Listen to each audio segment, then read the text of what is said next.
नमस्कार दोस्तों, study with ओझा में आपका बहुत बहुत स्वागत है। दोस्तों कैसे हैं आप लोग? आई होप अच्छे होंगे। दोस्तों हमेशा की तरह एक और वीडियो के साथ हाजिर हूँ टॉप 20 जी के जीएस क्वेश्चनों के साथ, जो कि आपके एग्जाम के लिए काफ़ी इंपॉर्टेंट है। तो दोस्तों आज आप लोगों के लिए चैलेंज है कि आप लोग टॉप 20 क्वेश्चनों में से 12 क्वेश्चनों का राइट आंसर करके हमें कमेंट बॉक्स द्वारा बता सकते हैं। तो चलते हैं, फटाफट वीडियो को शुरू करते हैं और देखते हैं आज का पहला क्वेश्चन। पहला क्वेश्चन है, बारदोली सत्याग्रह 1928 ईस्वी से संबंधित नेता हैं। तो जल्दी से इस क्वेश्चन का राइट आंसर बताइए। दोस्तों आप लोगों के पास 5 सेकंड का टाइम है और ज़्यादा टाइम चाहिए तो वीडियो को पॉज कर सकते हैं, ठीक है। तो जल्दी से बताइए दोस्तों, बारदोली सत्याग्रह जो कि 1928 ईस्वी में हुआ था, तो इससे संबंधित नेता उस समय कौन थे, तो ये पूछ रखा है। तो जल्दी से फटाफट इस क्वेश्चन का राइट आंसर बताइए दोस्तों, क्वेश्चन नंबर 1 का।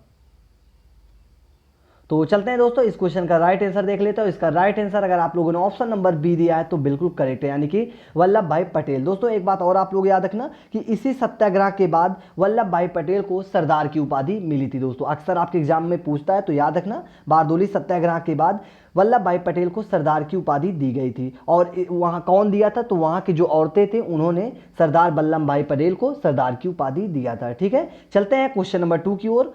क्वेश्चन नंबर 2 है, भारत में साइमन कमीशन के बहिष्कार का मुख्य कारण था। तो फटाफट बताइए दोस्तों, क्या कारण था साइमन कमीशन के बहिष्कार का। क्वेश्चन नंबर 2 का राइट आंसर बताइए दोस्तों। तो बात कर लेते हैं दोस्तों साइमन कमीशन के बारे में। तो साइमन कमीशन जो कि भारत में 2 बार आया था। पहली बार कब आया था दोस्तों, 3 फरवरी 1928 को पहली बार आया था। और इसका मुख्य कारण था कि सभी सदस्य अंग्रेज थे, ठीक है, यानी कि ऑप्शन नंबर 20 का बिल्कुल करेक्ट है। दोस्तों इसमें सदस्य की संख्या कितनी थी, तो 7 सदस्य थे और टोटल जो सदस्य थे वो अंग्रेज थे, इसीलिए इसको बहिष्कार कर दिया गया था, ठीक है। चलते हैं क्वेश्चन नंबर 3 की ओर। क्वेश्चन नंबर 3 है, कांग्रेस के प्रतिनिधि के रूप में गांधी जी ने किस एकमात्र गोलमेज सम्मेलन में भाग लिया था। तो फटाफट इसका राइट आंसर बताइए दोस्तों। Very very most important question है, कई एग्जामों में ये क्वेश्चन पूछा गया क्वेश्चन है, ठीक है। तो फटाफट इसका राइट आंसर बताइए दोस्तों, कौन से सम्मेलन में भाग लिए थे। तो बात कर लेते हैं दोस्तों गोलमेज सम्मेलन की, जो कि टोटल गोलमेज सम्मेलन कितने हुए थे, 3 हुए थे, ठीक है। तो सन 1930, 1931 और 1932 में हुए थे। और कहाँ पे हुए थे, तो ये लंदन में एक गोकुल दास तेजपाल कॉलेज है, वहां पे हुआ था, ठीक है। सन भी याद रखना, 1930, 1931 और 1932 में। तो इसी के साथ अब इस क्वेश्चन का राइट आंसर भी देख लेते हैं। इसका राइट आंसर जाता है ऑप्शन नंबर बी, यानी कि दूसरे गोलमेज सम्मेलन में, जो कि गांधी जी ने भाग लिया था। और इसी के साथ एक पॉइंट और आप लोग नोट कर लेना दोस्तों कि तीनों गोलमेज सम्मेलन में भाग लेने वाले व्यक्ति कौन थे, तो डॉक्टर भीमराव अंबेडकर जी थे, ठीक है, याद रखना। चलते हैं क्वेश्चन नंबर 4 की ओर। क्वेश्चन नंबर 4 है, पानीपत का दूसरा युद्ध कब हुआ था। तो फटाफट बताइए दोस्तों, पानीपत का दूसरा युद्ध कब हुआ था। और पानीपत के युद्ध के बारे में बात कर लेते तो टोटल 3 युद्ध हुए थे, ठीक है। कौन कौन से सन में हुए थे, तो 1526 में, 1556 में और 1761 में 3 युद्ध हुए थे, ठीक है। तो आई होप आप लोग इस क्वेश्चन का राइट आंसर अब दे पा रहे होंगे कि ऑप्शन नंबर बी है 1556, ठीक है। बात कर लेते दोस्तों, जो दूसरा युद्ध हुआ था पानीपत का, ये किन किन के बीच हुआ था, तो अकबर और हेमू के बीच हुआ था, ठीक है, याद रखना। अकबर और हेमू के बीच हुआ था ये युद्ध, जिसमें अकबर की जीत हुई थी, ठीक है, याद रखना। चलते हैं क्वेश्चन नंबर 5 देख लेते हैं। क्वेश्चन नंबर 5 है, मौर्य शासक अशोक ने कलिंग पर कब आक्रमण किया था। तो सन पूछ रखा है, जल्दी से बताइए दोस्तों कब युद्ध हुआ था, कलिंग का युद्ध, जो कि काफ़ी बार एग्जामों में पूछा गया क्वेश्चन ये है। तो फटाफट इसका राइट आंसर बताइए क्या होगा, क्वेश्चन नंबर 5 का। और इसका राइट आंसर जाता है ऑप्शन नंबर बी, यानी कि 261 ईस्वी पूर्व में कलिंग का युद्ध हुआ था। और दोस्तों इसी युद्ध के बाद जो कि अशोक जो थे उन्होंने बौद्ध धर्म को स्वीकार कर लिया था, ठीक है, अक्सर आपके एग्जाम में पूछ लेता है, ठीक है। तो याद रखना कलिंग के युद्ध के बाद जो कि अशोक ने बौद्ध धर्म को स्वीकार कर लिया था। चलते हैं क्वेश्चन नंबर 6 की ओर।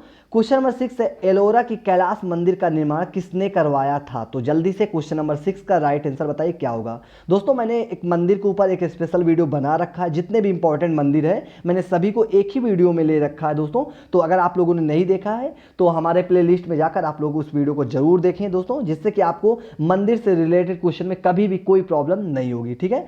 तो चलते हैं दोस्तों, इस क्वेश्चन का राइट आंसर देख लेते हैं। एलोरा की जो कैलाश मंदिर का निर्माण कृष्ण प्रथम ने करवाया था, यानी कि ऑप्शन नंबर ए जो कि बिल्कुल करेक्ट आंसर होगा, ठीक है। चलते हैं क्वेश्चन नंबर 7 की ओर। क्वेश्चन नंबर 7 है, गंधार कला किस काल में विकसित हुई थी। तो जल्दी से बताएं दोस्तों, किस काल में विकसित हुई थी ये कला, क्वेश्चन नंबर 7। ये फिलहाल तो अभी जो एनटीपीसी का एग्जाम हुआ था उसमें ये क्वेश्चन पूछा भी गया क्वेश्चन है। तो फटाफट इस क्वेश्चन का राइट आंसर बताइए दोस्तों।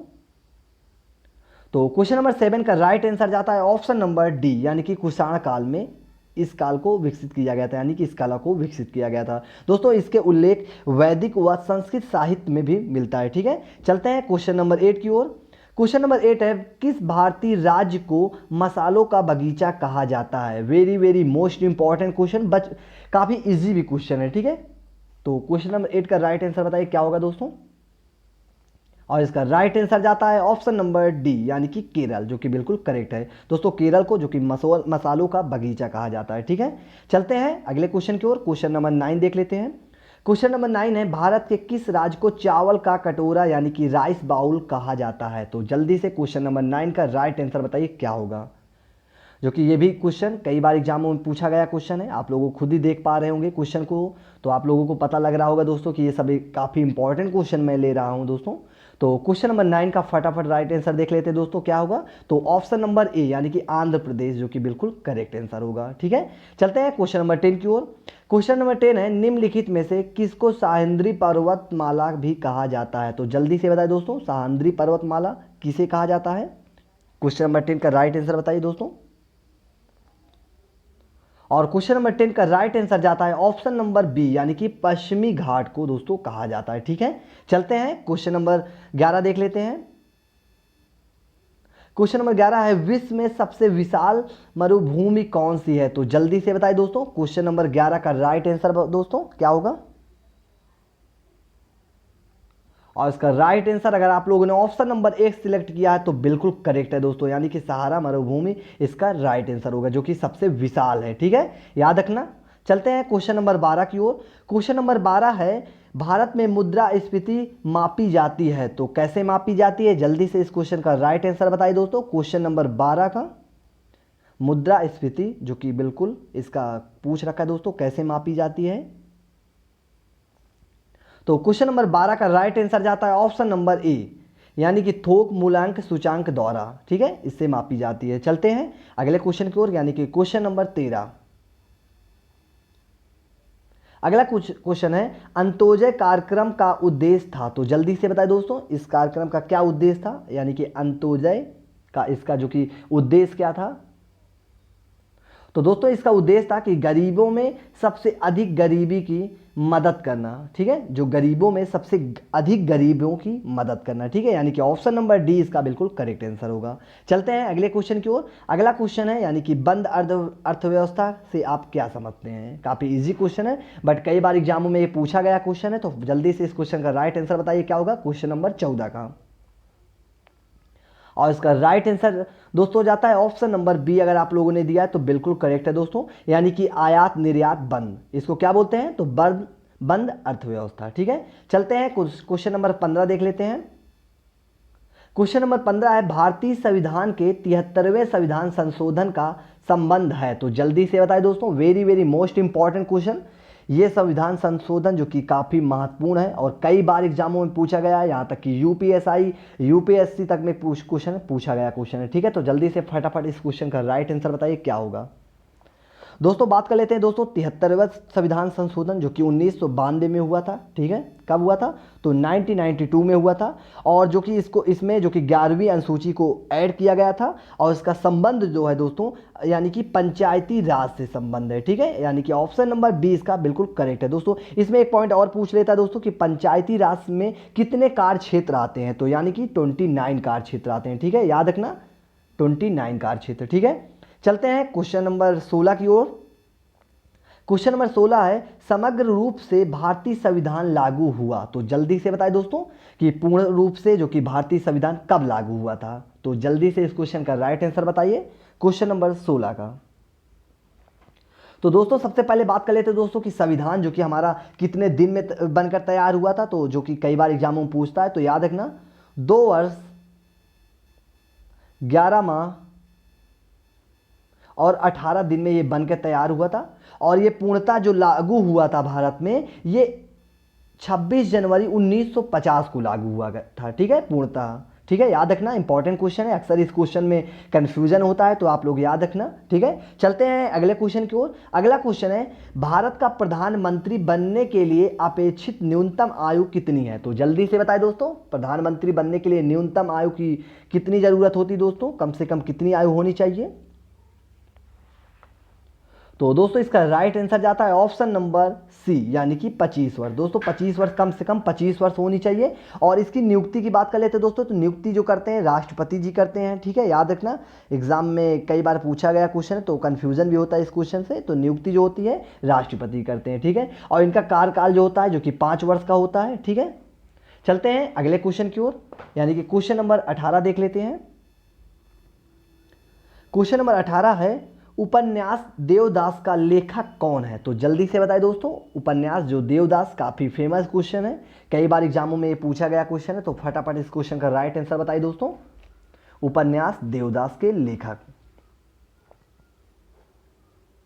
और इसका राइट आंसर अगर आप लोगों ने ऑप्शन नंबर सी दिया है तो बिल्कुल करेक्ट है दोस्तों, यानी कि शरत चंद्र चट्टोपाध्याय, जो कि बिल्कुल करेक्ट आंसर होगा। ठीक है, चलते हैं क्वेश्चन नंबर 19 देख लेते हैं। 19 है दोस्तों, हाइड्रोजन बम आधारित है। तो जल्दी से बताएं दोस्तों, हाइड्रोजन बम जो रहता है दोस्तों किस पर आधारित होता है? क्वेश्चन नंबर 19 का राइट आंसर बताइए दोस्तों, क्या होगा?